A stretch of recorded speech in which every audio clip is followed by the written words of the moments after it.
Hi, I have a scary story, and this one I think is called Bigfoot Sat on Me, and this happened in 1990 in Yellowstone Park. I was with my ex-boyfriend, to-be, I guess, he became ex later, on a 3,000-mile road trip, and our goal was to go to all of the parks in the western United States, all of the national parks. And so one of the last parks that we went to was Yellowstone Park, and we were a little bit hesitant to go because about a week before we went there, a lady had been out hiking in Yellowstone, and she had been literally torn apart, they said, by a grizzly bear or some kind of bear. And I guess she had been camping somewhere in a wild part of the park, not in the regular area there. So we were a little bit worried, and we camped in a campsite that was pretty far away from everybody else. There was nobody near us, but we did have the regular facilities. The barbecue and the bathroom was nearby, but nobody else was nearby. So we had dinner and we had a couple beers. We didn't lose our minds or anything, and we went to sleep in our tent. And I remembered seeing a lot of signs up everywhere that said, don't take any kind of, don't leave food out because of the bear problem. And I'm from Hawaii, so I don't know too much about bears, but I thought that if I took a bag of pears into the tent with me and put them under my pillow, that I would be okay. You know, maybe the bears, if there were any bears, they wouldn't smell it because it was under my pillow. Anyway, 'cause I get hungry sometimes at night, so I went to sleep, and my boyfriend went to sleep, and I don't know what time it was, but it was very, very dark in the middle of the night. I woke up with the most immense weight I have ever felt on me, and it was not my boyfriend. It was something very, very, very heavy on my right arm, my right shoulder, and the right side of my chest, and it was very big. And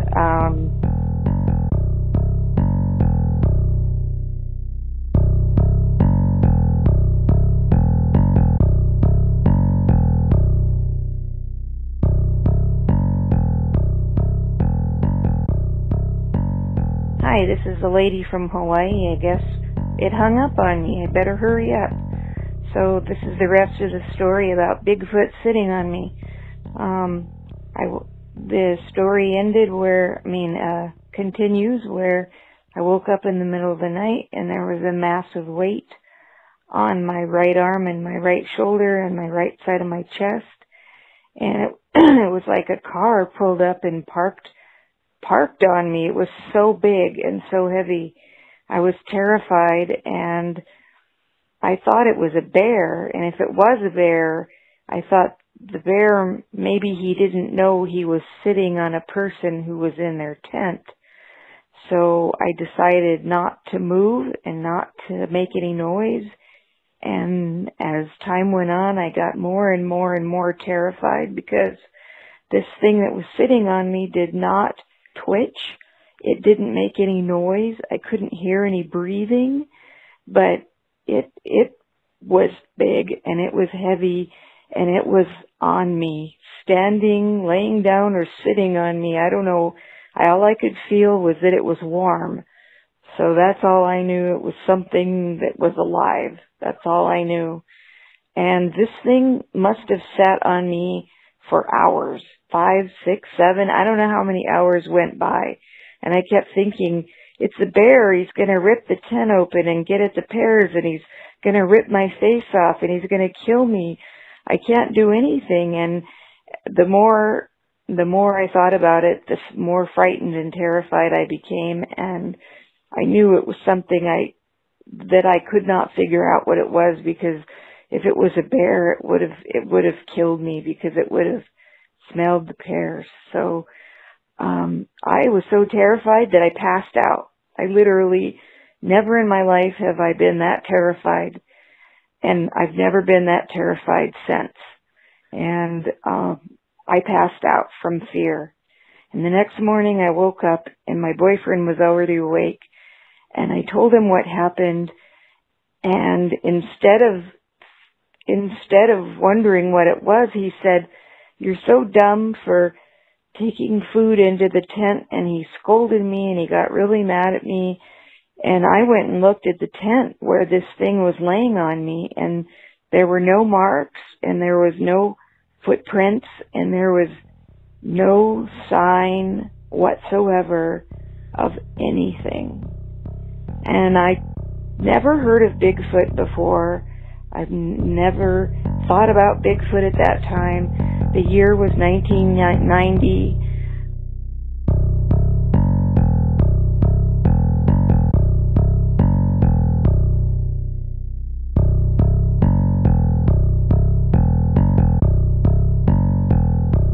Sorry about that. This is a lady from Hawaii with the conclusion of Bigfoot sat on me.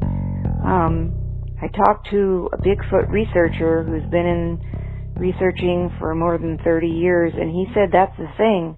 Apparently, they mess with campers in that way. They've also been known to, he calls it the sack lunch effect, pick people up inside of their tents and walk away with them in the tent. He calls it a sack lunch. So he said that Bigfoots are able to remain in one position for literally hours without twitching, moving their eyes, moving a muscle, or any other type of movement at all. They're able to do that. And he said that was most likely a sasquatch sitting on my tent, because I knew when I was in there that whatever that was not a person. It would have moved, it would have breathed, it would have twitched, it would have done something. It was definitely not a car. There was no way a car could have gotten to where we were. And it wasn't a bear.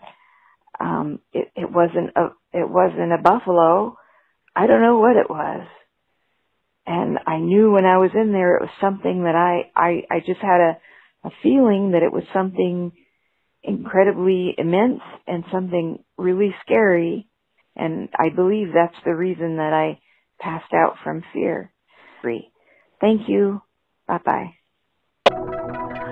Hello, my name is Kathy.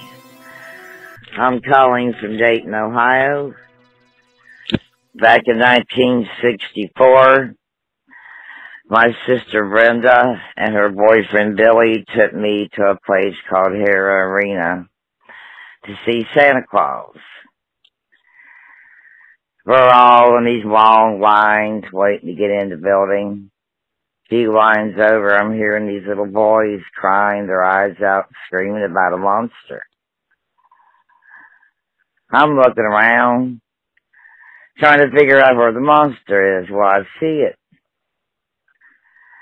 Standing behind the boys, poking them in the back over and over.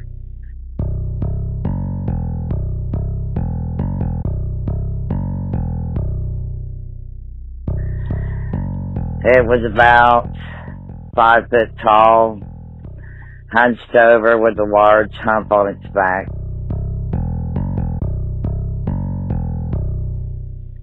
Had a large pointed head with long, sparsely blondish gray hair.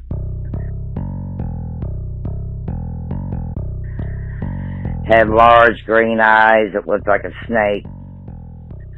And it was real black around his eyes, and he had a mouthful of yellow spikes for teeth. He looked over and saw me, and I started screaming and crying too. I was only 8. I was terrified. I pulled him out to my sister. She couldn't see him. The boy's mom couldn't see him. They're talking back and forth. Do you see anything? She says no. She has to get out of line and take her voice home. I snuggled up against my sister, and she wrapped her coat around my head so I couldn't see him anymore. All the kids were screaming and crying. They were terrified. I finally get inside. The lines are so long.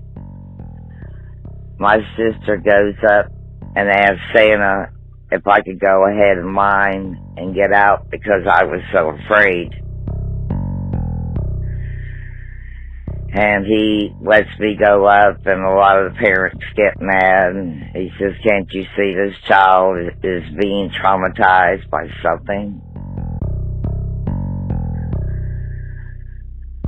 I tell him what I see. He says, show me, honey. Where's the monster? Point him out to me. And I point him out to him, but he can't see him. He says, but I believe you, and I want to give you something that'll keep you safe and you won't be afraid of him anymore.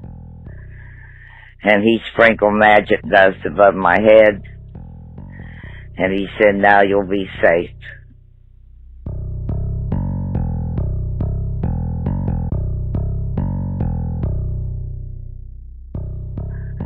You guys hung up on me. I didn't get to finish my story.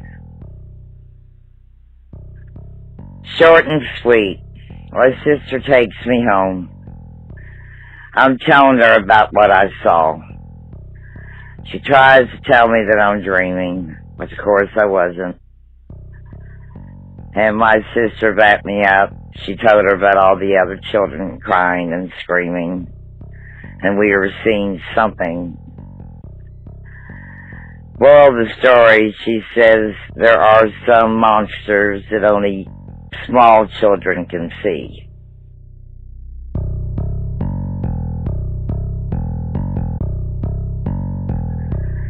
Because you're under the age of consent.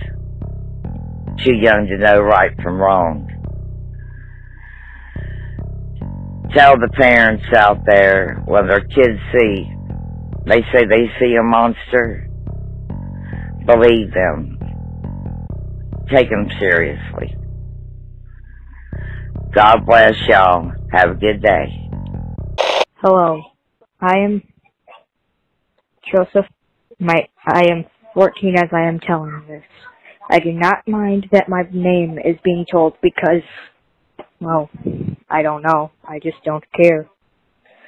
Because, I don't know.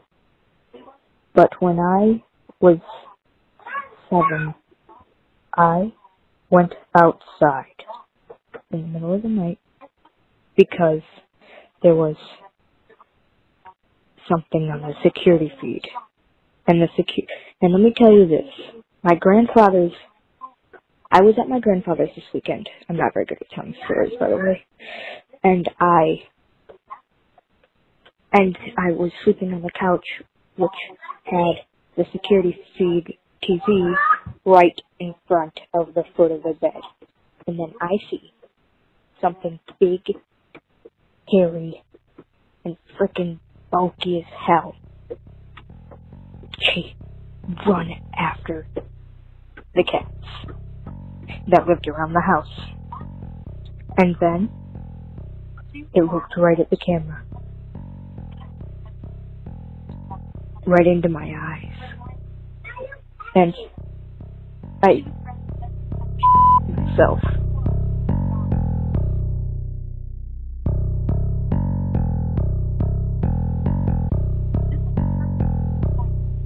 And my grandfather never woke up. And then he started to pound the walls.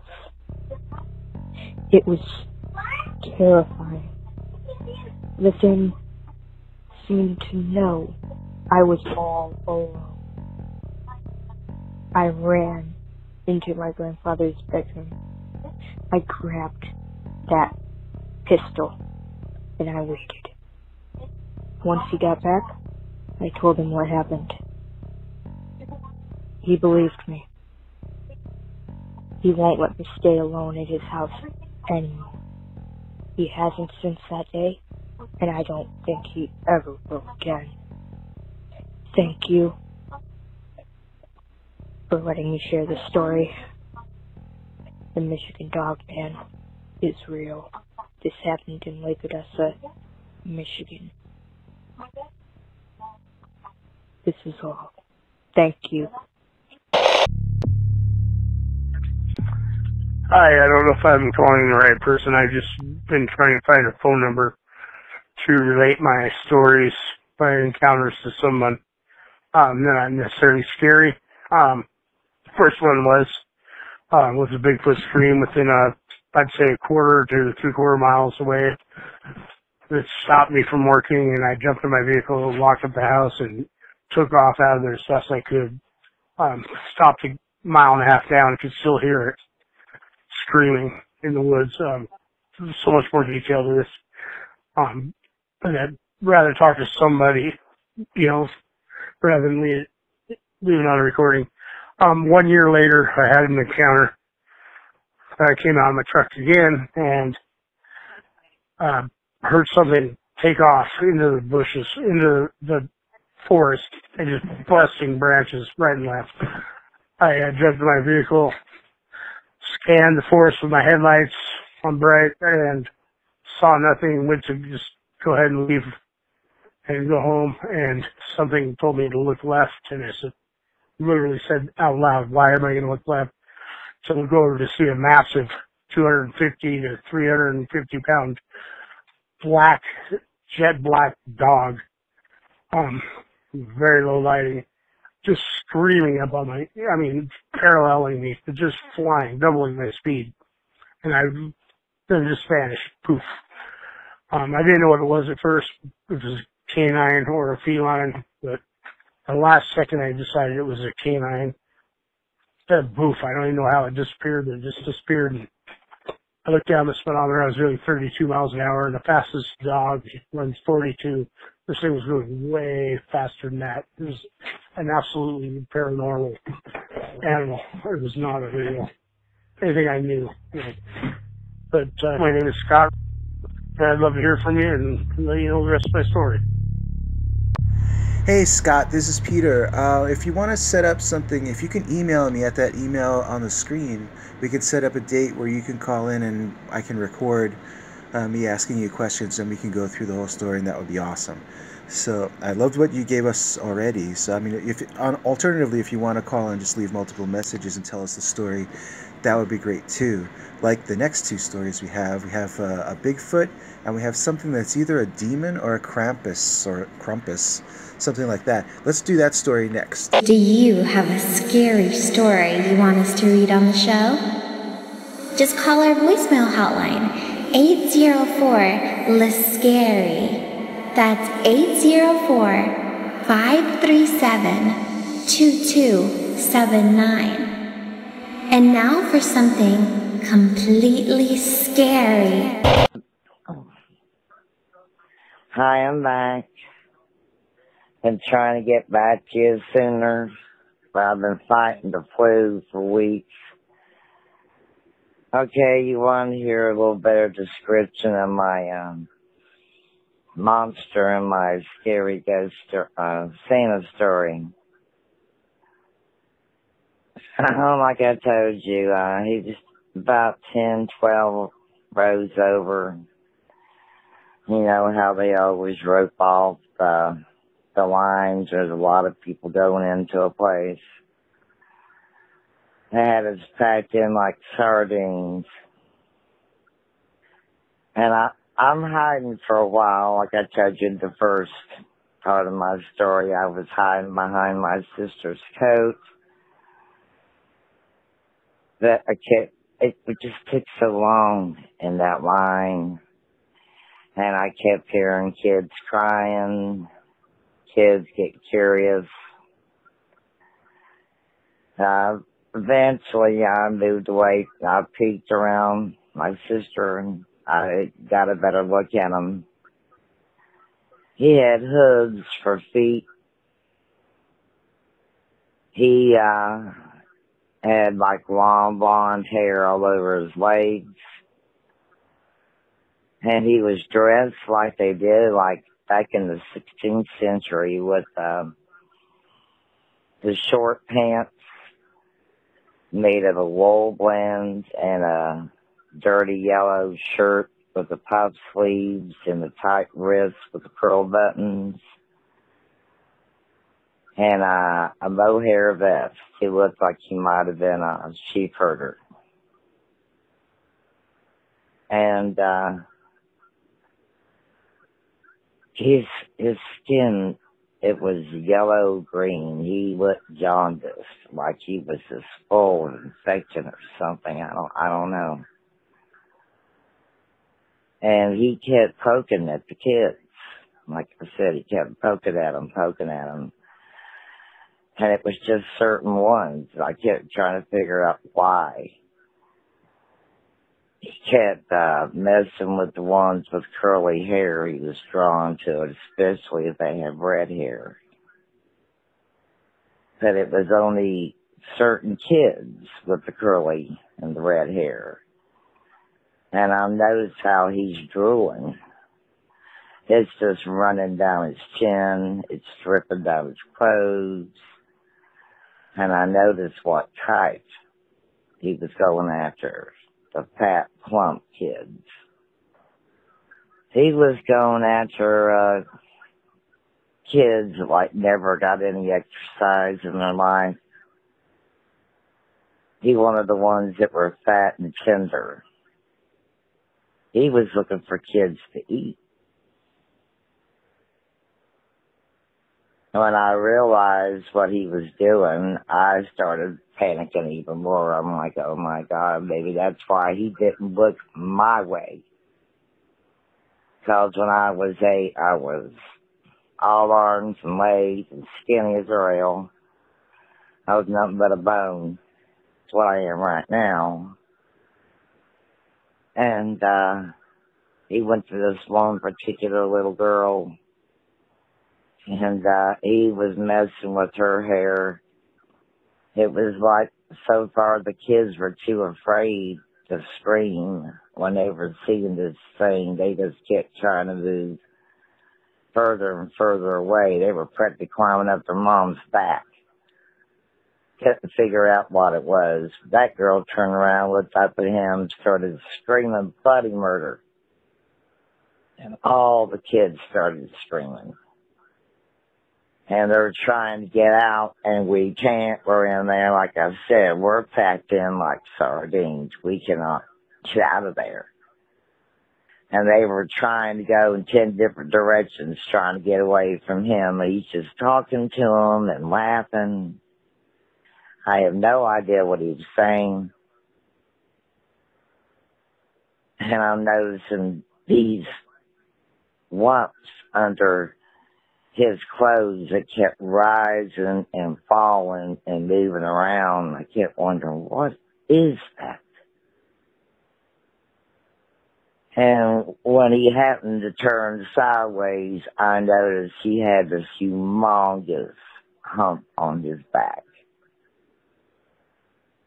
I mean, that hump was so huge, it was all the way up at the back of his head. There was just a few inches between that hump and his neck.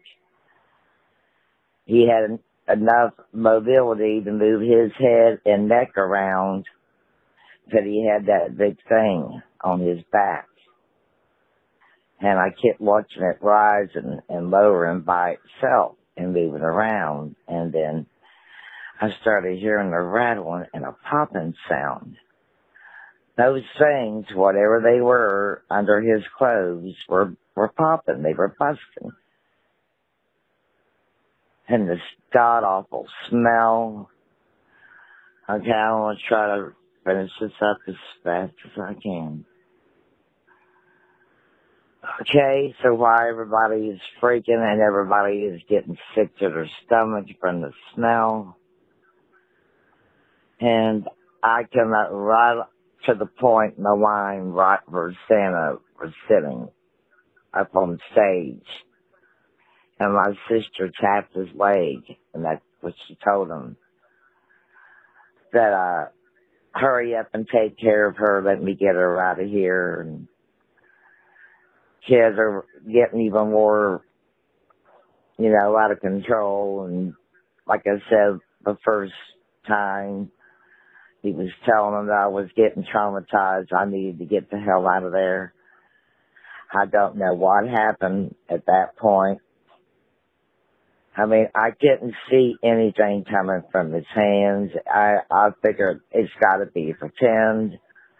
I don't see anything sparkling, no light, anything coming from his hand. I figure he's just pretend. I don't remember anything from that point. All I know is he got all quiet, and the mothers were crying. I don't remember telling him what I wanted for Christmas.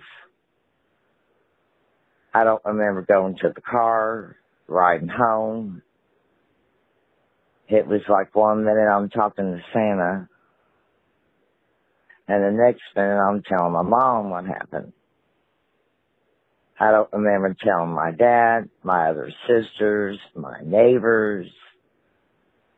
None of the kids talked about it at school. It was not on the news. It was not on the radio. It was not in the newspaper. I mean, it was beyond cover-up. It was like it was erased. Like it never even happened. I never had a nightmare from it. I didn't get any phobias from it. No paranoia, no being afraid to go around the corner, no being afraid to go back in that building, in that area. It's like it never even happened. And the only reason I was able to tell the story now, somebody, now I'm not dead certain on this, but I'm pretty sure it was on Swamp Dweller, started talking about my story. They didn't give the name of the place. They didn't mention the place, the town, or the state. But he started telling events that went on. And it was just like, boom. It was like somebody smacked me in the back of the head. All the memories started flooding back. And that's another reason I took my time calling you back. I wanted to make sure I had all my facts in order. I didn't want to add something that didn't happen or leave anything out that did. I talked to Brenda about it. She doesn't remember anything. My mom's dead. I can't ask her. Nobody else in the family knows. All I know is it happened, and it was the freakiest thing I ever went through. I hope you guys enjoyed my story, and I hope the viewers do too. And you guys have a great night. God bless. Bye-bye. I'd like to take a moment to say that if you have a scary story you'd like to tell us here, you can write Peter at peterbernard.com, or you can call our new Scary Stories hotline number and leave it to us in the form of a voicemail message. It's easy to remember. 804-LESCARY. That's 804-LESCARY, or 804-537-2279. OMG, where are you gonna be Thanksgiving weekend? Stuck with your family? Talking about politics? Or will you be having fun at the Northeast Comic Con in beautiful Massachusetts, USA? Meet Billy West from Futurama. Meet Akira Takarada from Godzilla. Meet legends of the movies and the comic booklets and the TV. Plus, a comedian standing up show starring real comedians, yo. All this, plus an excuse to get away before Uncle Ned starts blaming your generation for everything over the pumpkin pie. That's the Northeast Comic Con Thanksgiving weekend, presented by the real original Gary Summers from the Antiques Roadshow, yo! OMG, hooray!